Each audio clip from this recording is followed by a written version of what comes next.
Assalamualaikum warahmatullahi wabarakatuh. Selamat pagi, selamat siang, selamat malam anak-anakku sekalian. Selamat datang kembali ke kelas fisika bersama saya Abidatur Rashidah. Glad to see you again. Langsung aja kita bakalan bahas lanjutan dari materi kemarin tentang persiapan PAT.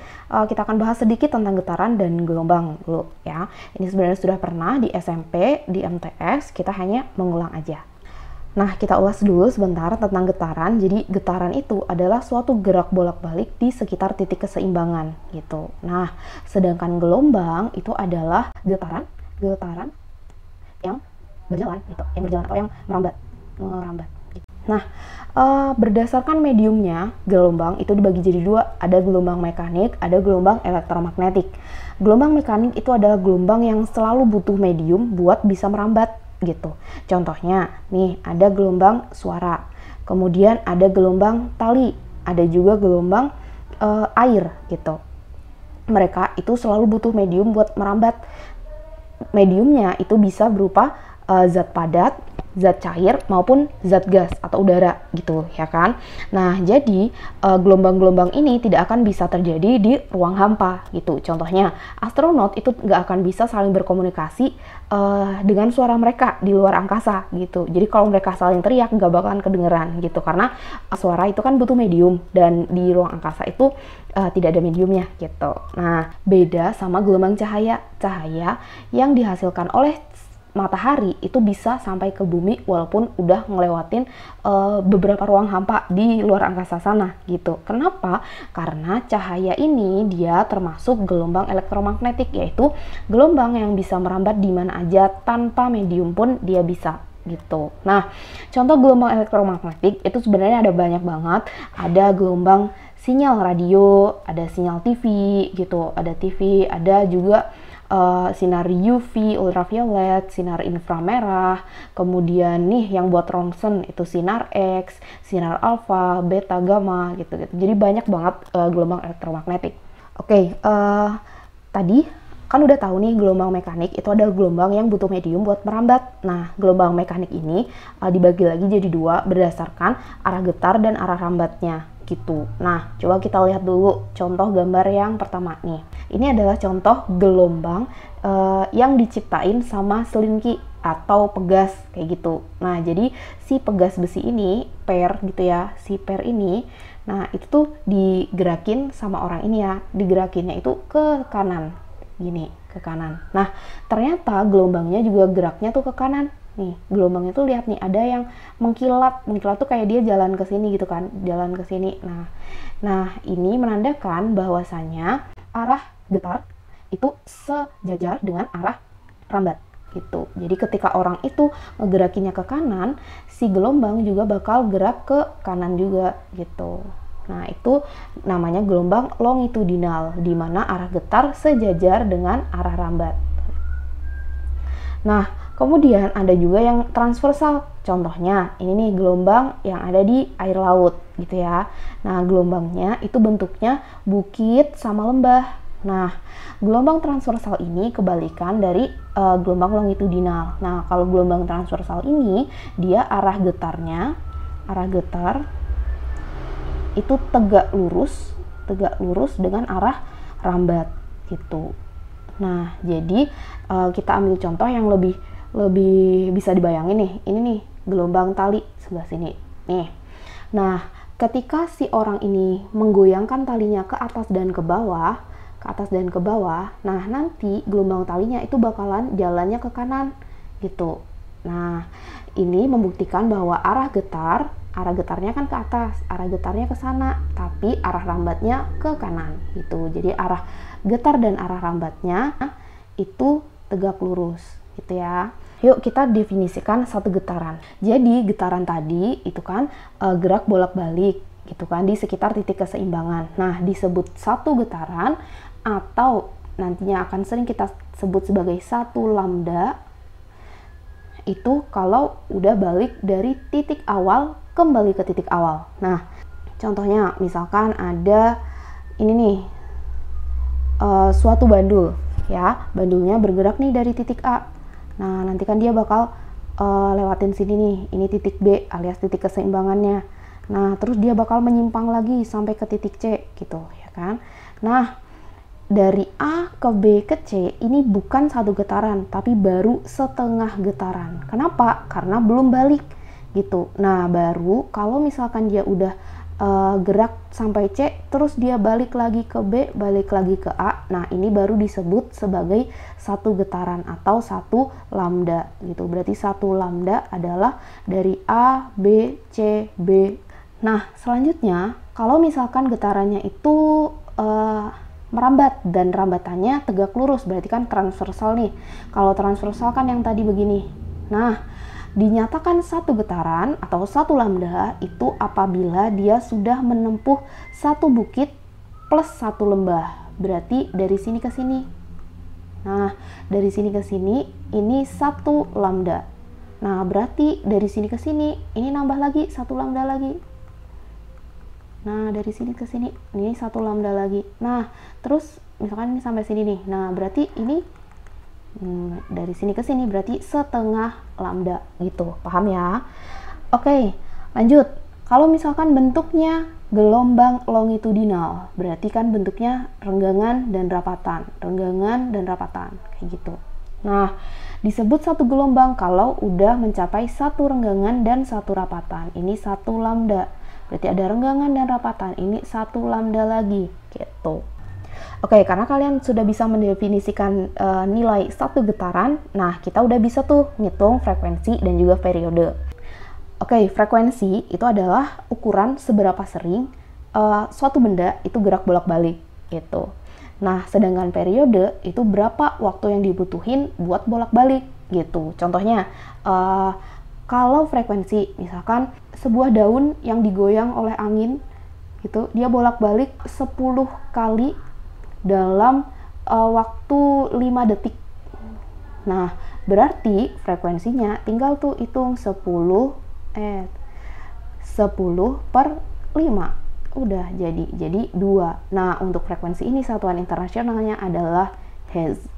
Jadi seberapa sering dia itu bolak-balik, itu frekuensi. Lanjut ke periode. Sedangkan periode itu adalah waktu yang dibutuhin buat bolak-balik. Contohnya periode revolusi bumi gitu. Nah, jadi kan gerak bumi mengelilingi matahari itu kan juga gerak bolak-balik ya kan. Nah, berapa periodenya? Nah, berapa waktu yang dibutuhin untuk satu kali putaran gitu. Nah, berarti kan T itu kan waktu getaran atau waktu gerakannya gitu. Nah, waktunya misalkan 365 hari, N-nya jumlah getarannya, jumlah putarannya 1. Nah, kayak gitu berarti 365 hari gitu. Intinya berapa waktu yang dibutuhin untuk bolak-balik. Nah, cara ngapalinnya, kalau frekuensi itu fanta berarti N-nya di atas. Kalau periode itu titin. Nah, berarti T sama dengan T per N gitu. Nah, ini mah gampang, pelajaran SMP. Yuk, langsung ke contoh soal nomor 33. Di sini ada gambar dua gelombang warna merah sama warna ungu gitu ya. Nah, coba kita analisis frekuensi, periode, sama cepat rambatnya. Kita coba ke frekuensinya tadi. Frekuensi itu kan fanta, Fn per T gitu. Nah, kita coba analisis yang gelombang warna ungu ya. Warna ungu, merahnya kita abaikan dulu. Nah, frekuensi itu jumlah getaran atau jumlah gelombang tiap waktu. Berarti kita lihat nih gelombang warna ungu, dia ada berapa getaran gitu. Ingat, yang gelombang seperti ini namanya gelombang transversal. Dikatakan satu getaran itu kalau sudah mencapai satu lembah dan satu bukit gitu ya. Nah, berarti ini kita hitung nih dari sini. Ini kan baru setengah bukit. Ini udah satu lembah. Nah, berarti kita butuh setengah bukit lagi. Nah, dari sini ke sini satu getaran. Oke, lanjut ke sini lagi. Nah, dari sini sampai sini ini berarti udah dapat 2 getaran. Untuk memudahkan kalian, nih lihat di sini. Waktu yang diketahui itu hanya sampai 4 sampai sini doang. Nah, karena sampai sini doang, berarti getarannya itu nggak sampai sini yang kita hitung. Berarti yang sampai sini ini nggak usah dihitung. Kalian hitung aja, cukup sampai sini. Oke, balik lagi. 1 2 itu ya, berarti jumlah getarannya ada 2. Terus T-nya atau waktunya ya udah kita hitung sampai sini. Waktu itu tuh ini nih yang sumbu X, berarti waktunya adalah 4. Jawabannya 1/2 alias 0,5 Hz gitu. Nah, lanjut untuk periodenya. Periode tadi titin T sama dengan T per N, tinggal dibalik ya kan. T-nya adalah 4, N-nya adalah 2, berarti jawabannya 2 second gitu ya. Nah, sekarang lanjut ke yang cepat rambat. Nomor 3, cepat rambat. Nah, ini yang harus kalian ingat-ingat, cepat rambat gelombang atau V itu bisa dicari pakai F dikali dengan lambda. Ini harus diingat-ingat karena ini nanti bakalan kita pakai lagi ke soal-soal berikutnya. Nah, langsung aja. Nah, F tadi udah kita ketahui kan nilainya 0,5 Hz. Nah, berarti tugas kita sekarang adalah mencari lambdanya. Lambda itu adalah panjang satu gelombang. Kita tadi udah ngitung dari sini ke sini satu gelombang, dari sini ke sini 2 gelombang ya. Berarti di gelombang warna ungu sampai sini itu ada 2 lambda. Nah, si 2 lambda ini ternyata panjangnya adalah ini 4 meter. 2 lambda sama dengan 4 meter. Nah, berarti satu lambdanya adalah nih, berarti satu lambda adalah tinggal dibagi 2. 2 lambda 4, 1 lambda berarti 2 meter. Nah, tinggal dimasukin ke sini. Nah, 0,5 dikali 2, 1. Kecepatan satuannya meter per second. Nah, gitu, udah selesai. Sudah, kita lanjut ya. Nah, untuk gelombang ini sebenarnya banyak sekali yang hal menarik yang butuh banget kita bahas ya, tapi karena waktunya sudah terbatas, kita akan bahas khusus gelombang pada dawai gitu ya.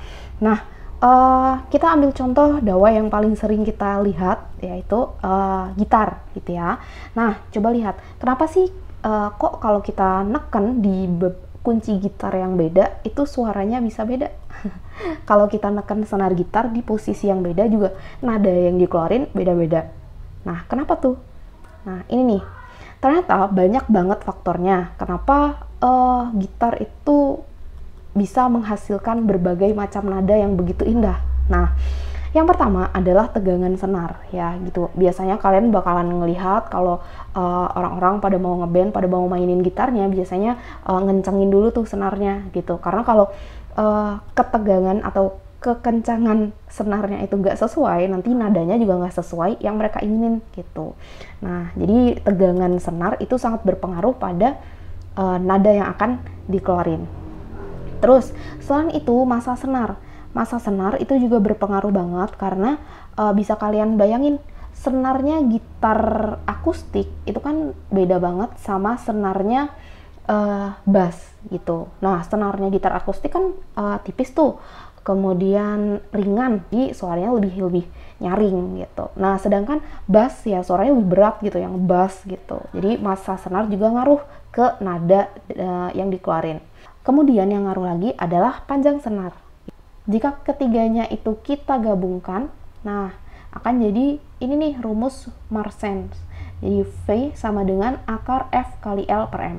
F-nya itu adalah gaya atau tegangan, kemudian L-nya itu panjang dawainya, dan M itu adalah massa. Gitu. Nah, V-nya tuh apa? V itu adalah kecepatan getaran dari dawainya tadi gitu. Nah, nanti kecepatan getaran dawai itu juga ngaruh sama nada yang dihasilin. Oke, coba lihat video ini ya.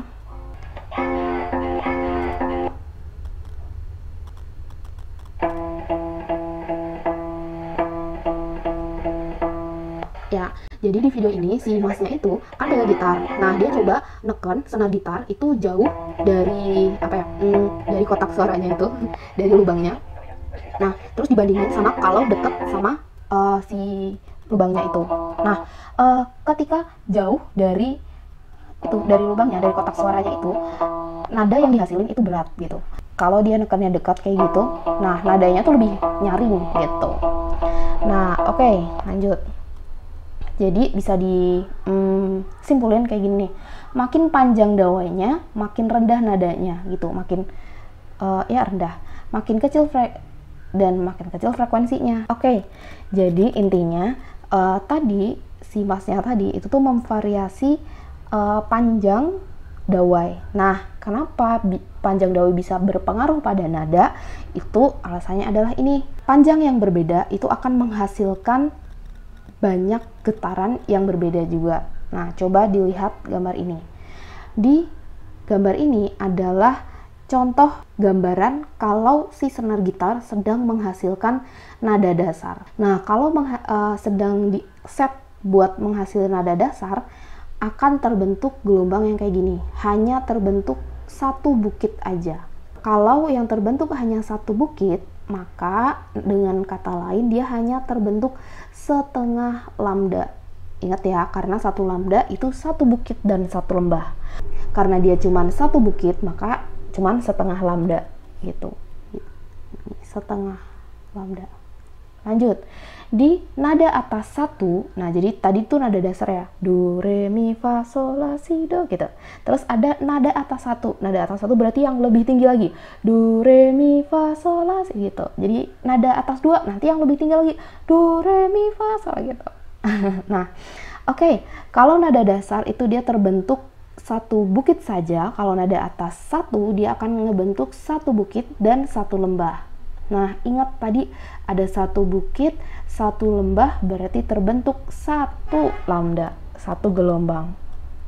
Nah, di nada atas 2 itu nambah lagi. Ada satu bukit, satu lembah, dan satu bukit lagi. Berarti ada 2 bukit dan satu lembah.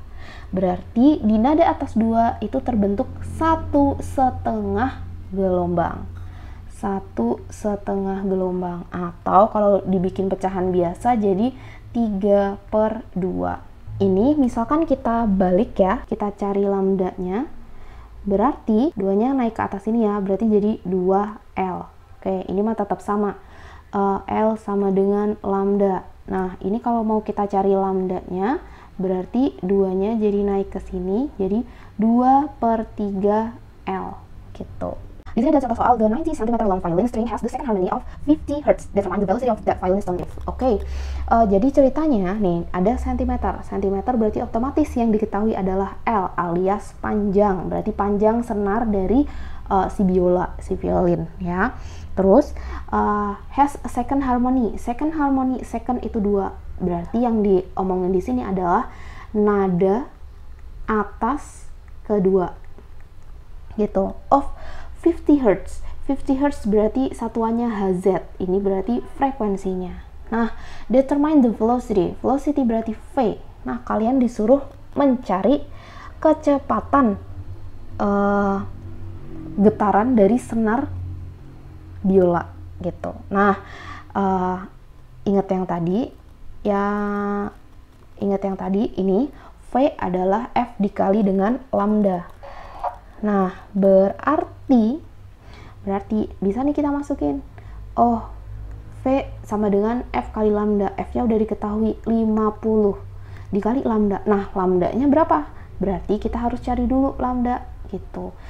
Lambda of second harmony. Nah, lihat nih di sini. Second harmony-nya yang ini nih. Yang ini, nada atas 2. Gitu. Kamu disuruh nyari lambda, berarti ini pakai ini lambda. Nah, lambda sama dengan 2/3L gitu. Oke. Berarti masukkan ke sini. Lambdanya sama dengan 2/3L. Nah, berarti 2/3 dikali L-nya adalah panjang senar, 90 cm. Nah, ingat biar semuanya dalam satuan internasional, si 90 cm itu kalian jadiin meter dulu, berarti jadi 0,9 meter. 0,9. Nah, terus langsung deh kerjain. Nih, 3 dicoret sama 0,9 jadi 0,3. 50 kali 2 100 kali 0,3 berarti jadinya 30 meter per second gitu. Dah.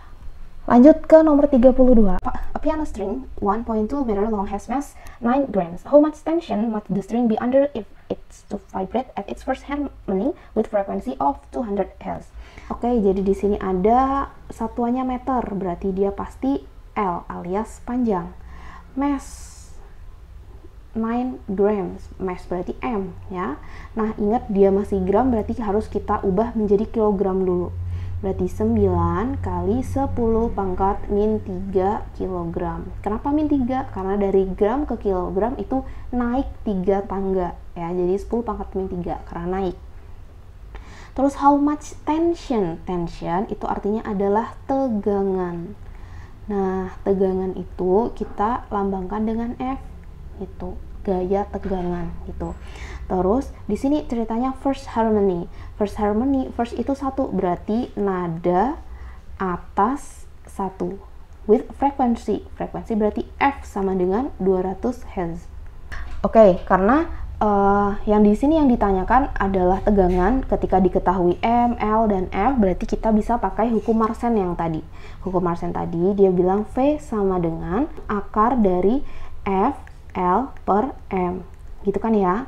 Nah, terus di rumus yang satunya kita juga tahu bahwa V itu bisa dicari pakai F dikali sama lambda. Nah, berarti bisa nih kita samain.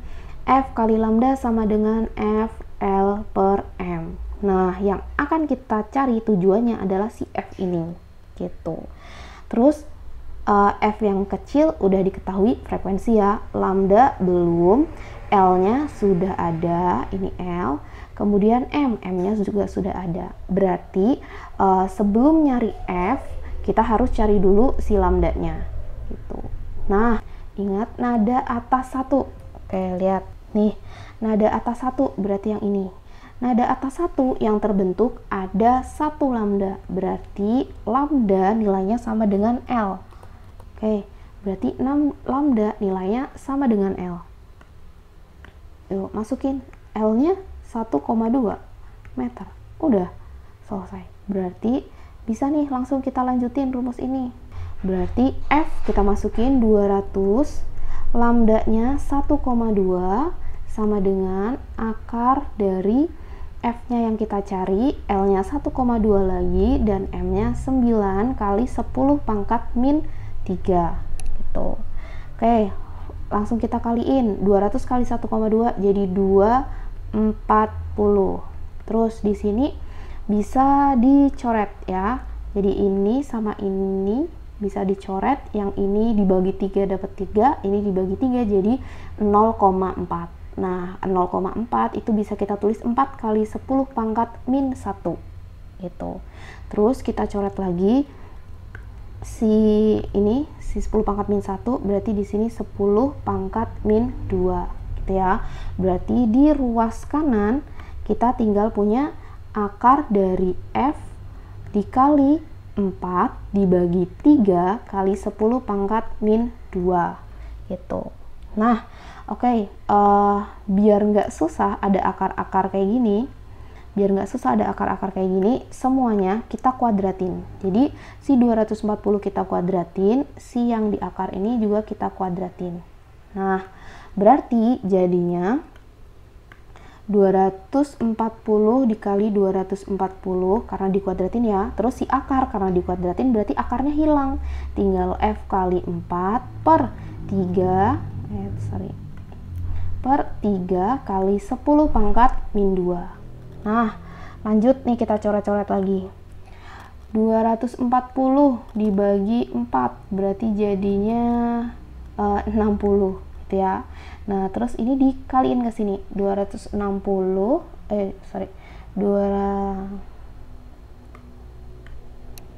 berarti jadi 240 dikali 60, ini naik ke sini berarti dikali 3 kali 10 pangkat min 2 sama dengan F. Nah, terus di sini ada 0, ada 0, ada 10 pangkat min 2. Berarti tinggal 24 dikali 18 sama dengan F. Berarti F-nya sama dengan 432 Newton gitu. Oke, selanjutnya materinya adalah gelombang bunyi. Nah, salah satu poin yang paling penting dan saya suka adalah efek Doppler pada bunyi gitu. Ya, bisa dengar suara itu?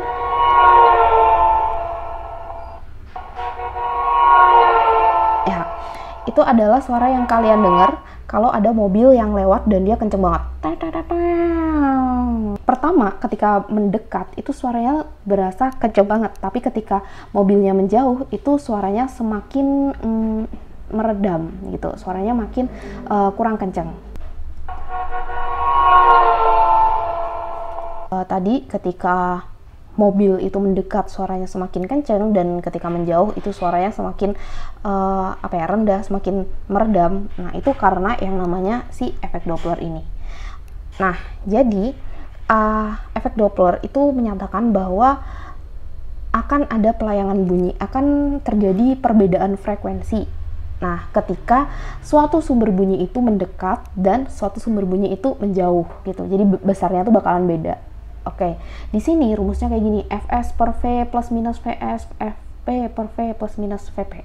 Fs adalah frekuensi sumber, Fp frekuensi pendengar, kemudian V biasa, V aja itu kecepatan bunyi di udara, ini juga sama, kecepatan bunyi di udara 340 meter per second biasanya, dan Vs kecepatan sumber, Vp kecepatan mendengar. Nah, yang paling penting di sini, ini ada tanda plus, ada minus. Maksudnya apa? Plus sama minus ini tergantung sama gerakan sumbernya dan juga gerakan pendengarnya. Nah, buat lebih mudah ngafalinnya, ini kan S. S itu kan sebenarnya definisinya sumber ya. Kita ibaratin S itu setan gitu ya. Jadi, biar kita lebih gampang ngafalinnya. Ketika si sumber mendekat, nah, kita analogikan dengan setan mendekat. Berarti kalau setan mendekat, Vs-nya nilainya negatif, gitu ya. Kalau setannya menjauh atau sumbernya menjauh, berarti kita harus pakai positif di sini, gitu.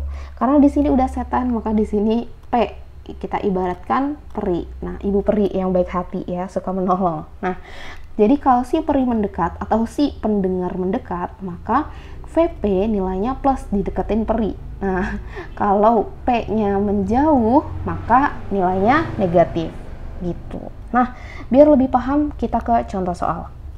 An ambulance which turning on its siren with a frequency of 300 Hz is approaching Max who stand still. Ya, oke. Pelan-pelan. Ada sebuah ambulan yang menyalakan sirinenya dengan frekuensi 300 Hz. Berarti 300 Hz ini adalah frekuensi. Nah, frekuensi siapa? Fp atau Fs? Nah, karena dia adalah frekuensi sirine, maka dia Fs. Gitu. Is approaching. Approaching itu artinya adalah mendekati, gitu. Mendekat. Jadi si ambulannya itu mendekati Mark who stand still. Stand still itu berarti kan dia berdiri diem gitu ya. Kalau berdiri diem, maka si Mark atau si pendengar itu dia tidak punya kecepatan. Berarti kecepatan pendengarnya sama dengan 0. If the velocity of the ambulance is 40 meters per second. Nah, berarti velocity kecepatan ambulans berarti V sumber. Kecepatan ambulans 40 meter per second. Nah, what is the siren's frequency that Mark hears? Jadi, berapakah frekuensi sirine yang didengar oleh Mark? Berarti yang ditanyain adalah ini. Yang ditanyain adalah Fp, frekuensi pendengar. Nah, langsung nih kita masukin Fp, ini yang ditanyain. Fp per V. V-nya kecepatan bunyi di udara, udah ada nih 340. Terus plus atau minus Vp. Nah, P-nya tadi si kecepatannya Mach. Nah, dia kecepatannya 0. Nah, jadi ya bebas mau pakai plus, pakai minus juga sama aja, lagian 0 gitu. Terus Fs, frekuensi sirine, frekuensi sumbernya 3 frekuensi sumbernya 3. Frekuensi sumbernya 300. Lanjut, V-nya juga sama, kecepatan bunyi di udara 340 plus minus Vs. Nah, Vs itu kecepatan sumber, 40. Udah ada. Nah, masalahnya pakai plus atau minus. Ingat, di sini ambulansnya approaching alias mendekati. Nah, didekati sumber itu sama kayak didekatin setan, ya kan? Kalau setan mendekat, maka jadinya adalah minus gitu. Nah, langsung kita hitung, berarti di sini Fp per 340 sama dengan 300 dibagi 340 dikurangin 40. Nah, nih 300. Nah, 300 bagi 300 dapat 1. Berarti jadinya Fp per 340 sama dengan 1. Fp sama dengan 340 Hz gitu. Nah, jadi si marknya itu akan mendengar ambulans itu mengeluarkan suara 340 Hz gitu. Padahal aslinya cuma 300 gitu. Kenapa kedengaran lebih kenceng? Ya karena si ambulans itu datang mendekati mark gitu.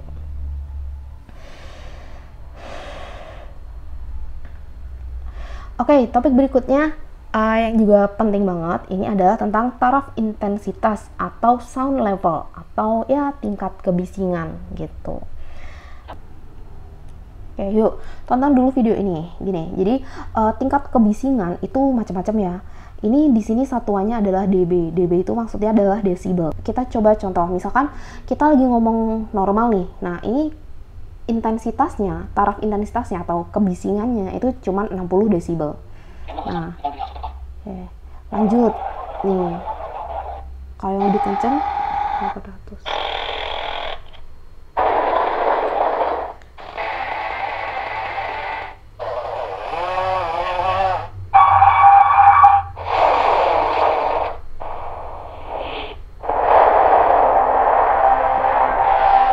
Ya, oke.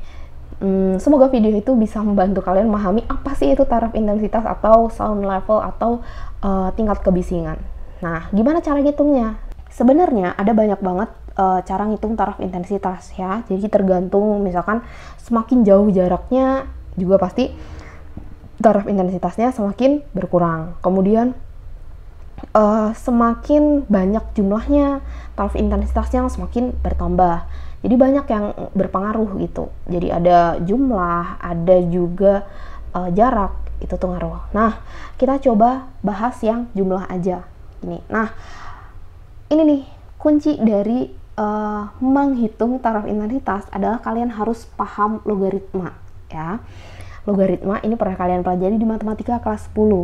Silakan kalian buka lagi buku matematika kalian kelas 10 ya. Saya akan bahas sedikit aja yang gampang-gampang. Misalkan nih, log 10 itu nilainya adalah 1.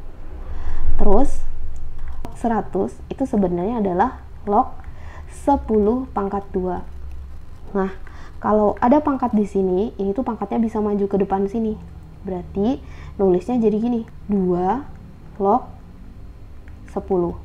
Padahal tadi nilai log 10 ini adalah 1. Berarti log 100 itu jawabannya adalah 2 gitu. Nah, log 1000 berarti kan 10 pangkat 3 nih. 3-nya maju ke depan, berarti jadi 3 gitu. Nah, oke, langsung ke contoh soal. Ya, soal nomor 35. Nah, ini ada a trumpeter plays at sound level 75 decibel. Then 99 equally loud trumpet players join in. What is new sound level? Oke, jadi ceritanya ini ada satu orang pemain trompet dan memainkan trompet itu taraf intensitasnya sebesar 75 desibel. Nah, kemudian ada 99 orang pemain trompet yang sama itu join gitu.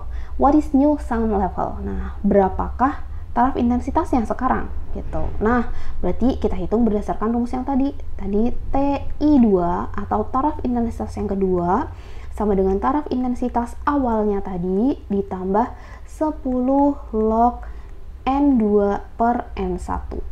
Nah, Taraf intensitas yang kedua, itu yang ditanyain. Taraf intensitas yang pertama berarti ini 75 ditambah 10 log N2, berarti jumlahnya sekarang.